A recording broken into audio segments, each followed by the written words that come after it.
Bom, galera, então vamos continuar a tratar dos defeitos, das disfunções da burocracia. Burocracia weberiana, burocracia de Max Weber. Lembrando, mais uma vez, a gente não pode esquecer que a burocracia profissional, na verdade, ela foi implementada na administração pública pelo presidente Getúlio Vargas nos anos 30. A gente vai continuar abordando isso. Mas continuando lá, acompanhe comigo na tela. Disfunções, defeitos da burocracia. Terceiro defeito, resistência à mudança. Tudo é padronizado e previsto com antecipação. O funcionário se acostuma à estabilidade, proporcionando-lhe segurança e respeito do seu trabalho, a respeito do seu trabalho. Qualquer mudança tende a ser interpretada como algo que desconhece, tornando-se indesejável. O cara não está afim de ter mudança, o cara não está afim de mudar. Todo e qualquer tipo de mudança passa a ser algo que ele não deseja, passa a ser algo indesejável. Apego exagerado a regulamento. Fecha aqui.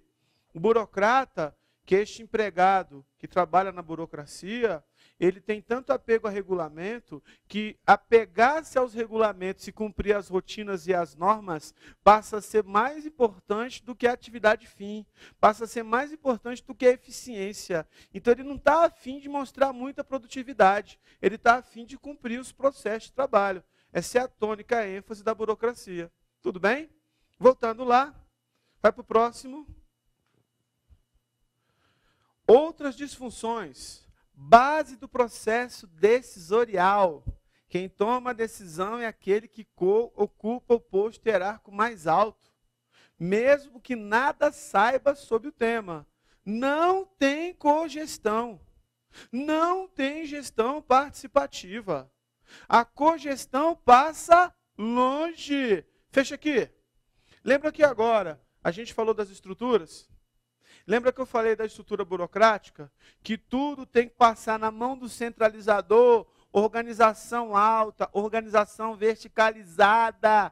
E se o cara chegou lá, ele não tem conhecimento. Tudo tem que passar na mão dele. Não tem cogestão, não tem gestão participativa, não tem trabalho em equipe. Cogestão, gestão participativa, trabalho em equipe vão ser características da administração pública gerencial. É por isso que na administração pública gerencial, a organização e a estrutura vai ser horizontalizada. A estrutura vai ser achatada. É por isso. Beleza, galera? Não esqueça desse assunto. Tranquilo? Voltando ao meu slide lá. Superconformidade a rotinas. Como eu falei para você, com o tempo, as regras tendem a se tornar absolutas, sagradas, conduzindo a uma rigidez no comportamento do burocrata. O burocrata se restringe ao desempenho mínimo. Ou seja, o burocrata perde iniciativa, criatividade e inovação. A única coisa que ele está preocupado é cumprir com os processos de trabalho. A única coisa que ele está preocupado é cumprir com as rotinas, é cumprir com as regras, é cumprir com os regulamentos. Essa passa a ser a visão do burocrata. Beleza? Próximo. Acompanhe comigo na tela, meu filho. Dificuldade de atender o cliente. Não sei se dá para você ver bem a charge aí, ó. Você tem uma pessoa atendendo, você tem uma fila enorme. Você tem 2 balcões diferentes. Você tem muita gente na fila. Eu pergunto para você, se você tem muita gente na fila, será que o usuário do serviço público vai ficar satisfeito? Será que ele vai ficar de cara boa? Moral da história, a burocracia tem dificuldade no atendimento a clientes. Todos os clientes são atendidos de forma padronizada, segundo normas e rotinas internas, fazendo com que o público se irrite com a pouca atenção e descaso.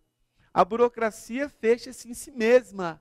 Nota, não existe organização totalmente racional e o homem não é totalmente previsível. Porém, a burocracia gerou um excesso de formalismo e papelório. Ela gerou grande resistência a mudanças e conflito com o público. Ou seja, fechando aqui em mim, na burocracia existe uma dificuldade de atender o usuário do serviço público.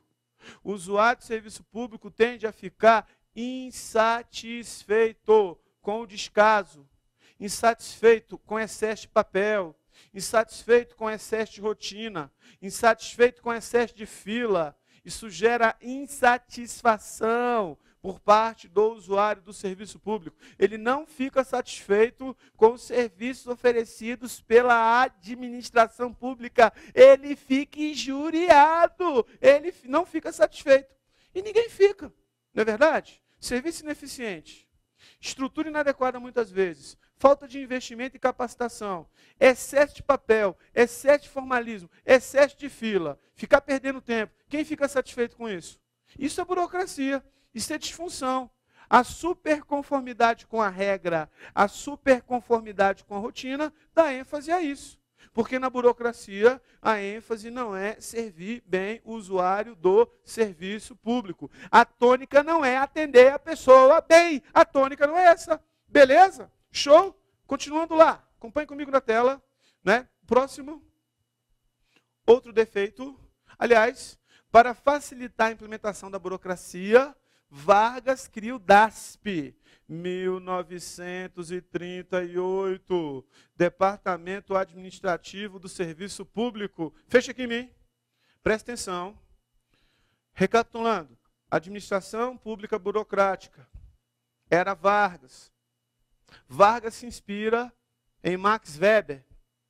Naquele momento, a atividade estatal é reduzida. O Estado não tem tantos serviços. Então, a atividade estatal é menor. A atividade estatal é reduzida. Significa dizer que o Estado tem uma atuação menor, por exemplo, né, nos serviços, na prestação de serviço. Então, naquele momento, em primeiro momento, os defeitos da burocracia não são tão latentes. Eles vão ficar latentes um pouquinho depois, vão ficar mais claros, vão ficar mais nítidos. Getúlio Vargas, inspirado nas ideias e na burocracia profissional da empresa privada de Max Weber, ele cria um órgão, que seria o responsável pela reforma. Esse órgão vai ser o DASP, Departamento Administrativo do Serviço Público. Vai ser o órgão encarregado de implementar a burocracia. Vai ser o órgão encarregado da reforma do Estado brasileiro. Que órgão vai ser esse? DASP, Departamento Administrativo do Serviço Público. Beleza? Tranquilo? Sem dificuldade? Volta lá mais uma vez. DASP. Quando na criação do DASP, Getúlio Vargas almejava 3 coisas. Primeira coisa, criar uma estrutura administrativa organizada, uma estrutura uniforme, estabelecer uma política de pessoal com base no mérito, motivo pelo qual Joaquim Nabuco foi convidado. Joaquim Nabuco foi o primeiro-ministro do DASP.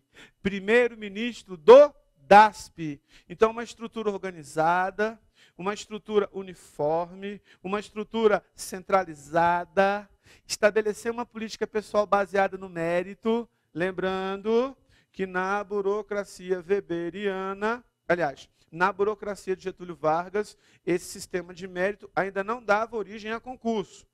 Concurso público vai ser implementado 50 anos depois da implementação do DASP. Concurso público só vai ser implementado em 1988. Então, o DASP busca também acabar com o nepotismo e acabar com a corrupção existentes. Por fim à corrupção, por fim ao nepotismo. Essa é a ideia da criação do DASP. Fecha aqui em mim. Ideia principal do DASP: acabar com a corrupção, acabar com o nepotismo. Vou perguntar pela milésima vez. O DASP e a própria administração pública burocrática foi capaz de acabar com a corrupção e com o nepotismo? Não! Burocracia não teve esse sucesso. Eu posso afirmar que o controle mais rígido minimizou o nepotismo, minimizou a corrupção, diminuiu um pouco, beleza. Agora, dizer que acabou, dizer que extinguiu? Não. Eu já falei por quê. Infelizmente, corrupção é um aspecto cultural e, infelizmente, está arraigado como na população. É uma cultura. Se isso é um aspecto cultural, esse aspecto cultural também vai estar presente na administração pública. Estou falando isso com o coração doendo, infelizmente, mas é a pura verdade. Beleza? Volta lá mais uma vez. Volta, passa. Olha só. Originariamente, o DASP tinha 3 objetivos. O que é DASP mesmo? Departamento Administrativo do Serviço Público. Quando foi criado? 1938. Quem foi o primeiro-ministro? Joaquim Nabuco. O que ele queria fazer? Centralizar a administração pública, as suas ações, os seus serviços, as suas rotinas, os seus processos de trabalho nas mãos do governo federal. Centralizar tudo. Centralizar tudo para ter o quê? Excesso de controle. O que o DASP queria também? Criar uma política de gestão de recursos humanos, uma política de gestão de pessoas, promover uma racionalização dos métodos e procedimentos administrativos até então utilizados. Ou seja, o processo passa a mudar. Fechando aqui em mim, claro que esse processo passa a ser um processo rígido, passa a ter um controle, porque na burocracia você tem um controle rígido, controle anteriore e controle durante todo o processo. Não esqueça isso. Isso tudo é característica burocrática, controle. Então, não esqueça, né, que o DASP foi o órgão que implementou a burocracia profissional. Professor, o DASP, mesmo para aquilo que ele foi criado, mesmo com a finalidade pela qual ele foi criado, o DASP teve êxito e teve sucesso. E todas as suas políticas, inclusive uma política de recursos humanos, que ele iria implementar, ele conseguiu, na prática, implementar tudo? Não. Veja os motivos. Acompanhe comigo na tela aí. Olha os motivos aí, ó. O DASP atingiu os objetivos? Não. Ele não funcionou na sua plenitude. Ou seja, ele teve dificuldade. Primeiro, oposição. Aspectos políticos. Para a gente fazer reforma, a gente precisa também dos políticos. Precisa das alianças políticas. Segundo, distanciamento entre planejamento e ação. Distanciamento entre prática e, de fato, planejamento. Se planeja muito, se age pouco. Então, ele não funcionou na sua plenitude. Próximo slide. Olha só. O DASP não se traduziu no elo de ligação esperado, transformando-se em um mero órgão técnico teórico. Em termos práticos, sua maior colaboração foi na implantação do sistema burocrático da administração. Fechando aqui. O DASP modernizou os processos de trabalho? Não. O DASP, de fato, presta atenção, trouxe uma política de RH em 38 que desse origem a concurso? Não. Então, o mérito, a meritocracia proposta pelo DASP não teve o resultado esperado. Lembrando mais uma vez que o DASP deu o primeiro passo no programa de mérito para que 50 anos depois, 1988, ainda no estado burocrático, ainda na burocracia, você tivesse concurso. Então, o DASP, em termos históricos, nesse contexto, foi importante. Mas o DASP, ele não conseguiu o seu elo esperado e nem conseguiu cumprir todas as suas funções, todas as suas finalidades, aquilo que se tinha proposto para ele. Não conseguiu na prática. Beleza? Tranquilo? Sem dificuldade? Volta no slide lá. O DASP foi extinto em 1986, quase 50 anos depois, 48 anos, dando lugar a Secretaria de Administração Pública da Presidência da República, SEDAP, que em janeiro de 89, ou seja, já na Constituição Nova, foi extinta, sendo incorporada a Secretaria de Planejamento da Presidência da República. Em março de 90, foi criada a Secretaria de Administração Federal da Presidência da República, SAF, que entre abril e dezembro de 92 foi incorporada ao Ministério do Trabalho. Em janeiro de 95, com o início do governo FHC, a SAF transformou-se em Ministério da Administração Federal e Reforma do Estado, o MARI. O MARI. Então, o DASP foi extinto em 86. O que sobrou do DASP foi mudando de nome E no ano de 95, transformou-se em MARI, Ministério da Administração Federal e Reforma do Estado Brasileiro. Detalhe importante, fechando aqui em mim. Quando a gente fala de administração pública burocrática, você vai ter um órgão, esse órgão implementador da burocracia, e você vai ter alguém encarregado em primeiro momento, porque depois ele pode ser substituído, estou falando em primeiro momento, em termos históricos, de implementar essa burocracia. Tudo bem? Tudo isso quando a gente fala de burocracia. Mas, olha só, administração pública burocrática. Inspirado nas ideias de Weber, foi implementada na administração pública pelo presidente Getúlio Vargas. O órgão criado em 1938 vai ser o Departamento Administrativo do Serviço Público. O primeiro-ministro desse DASP era Joaquim Nabuco. Então, esse seria o órgão que ia centralizar tudo na mão do governo, ia trazer os melhores processos de trabalho, ia ter uma política de mérito. Aí, surge a administração pública gerencial. Professor, eu posso afirmar que essas duas, de fato, foram reformas do Estado? Posso. As duas, de fato, foram reformas do Estado. Daqui a pouquinho a gente vai estudar que ocorreram também tentativas de reforma. Mas reforma, vai ser essas duas. A burocrática e a gerencial. Então, a administração pública gerencial vai ser no contexto do governo FHC. Isso vai acontecer em 1995. Vai ser criado o MARI, Ministério da Administração e Reforma do Estado. O primeiro-ministro vai ser o Bresser Pereira, que vai ser o mentor intelectual da reforma do Estado brasileiro. Tudo bem? Interessante que na administração pública gerencial houve um plano diretor da reforma do Estado brasileiro. Plano diretor da reforma do aparelho do Estado. Vamos escrever isso aqui? Plano diretor da reforma do aparelho do Estado. Plano diretor da reforma do aparelho do Estado. Beleza? Só para a gente fazer uma comparação.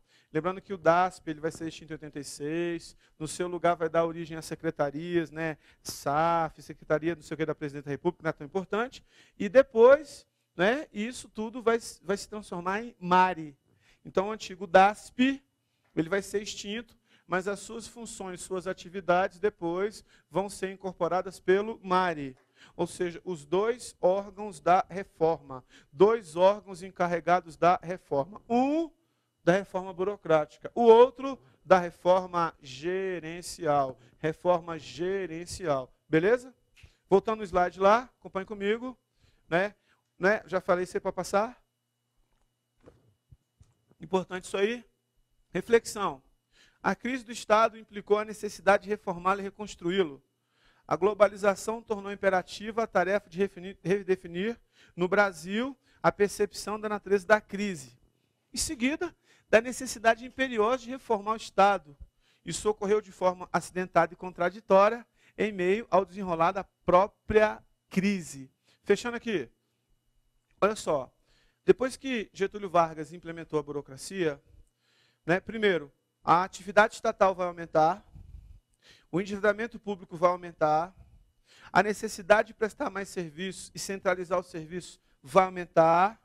Significa dizer que pouco depois, 18, 20 anos depois, já se percebia a industrialização, o desenvolvimento tecnológico, o mundo pós-Segunda Guerra Mundial, já se percebia a necessidade de ter um Estado mais eficiente. Já se percebia a necessidade de desburocratizar. Porque a burocracia profissional, quando foi implementada na era Vargas, o Estado era pequeno. Quando o Estado começa a inchar e o governo passa a prestar mais serviços, há necessidade de ter novos processos de trabalho, uma dinâmica diferente, processos mais eficientes. Então a gente vai perceber que depois da era Vargas, começando lá no governo JK, já vão existir tentativas de reformar o Estado brasileiro, porque alguns presidentes, inclusive até presidentes militares, vão entender, vão compreender essa necessidade de reformar o Estado. Beleza? Volta lá, acompanhe comigo na tela. Né? Pode passar. Olha só que interessante. Governo JK, Juscelino Kubitschek de Oliveira, 50 anos em 5. Em 1942, com a superação da crise, o Estado despende-se do papel de regulador da economia e assume um papel de postura desenvolvimentista, seguindo a esteira mundial. Então, o Estado, ele despede-se de regular a economia, de ficar só trabalhando no aspecto econômico. E ele passa a querer crescer, a querer se desenvolver. Essa nova feição do governo JK, passa pela criação de órgãos de linha, órgãos de staff e as primeiras entidades da administração indireta. Fechando aqui em mim. Órgão de linha significa órgão que existe hierarquia.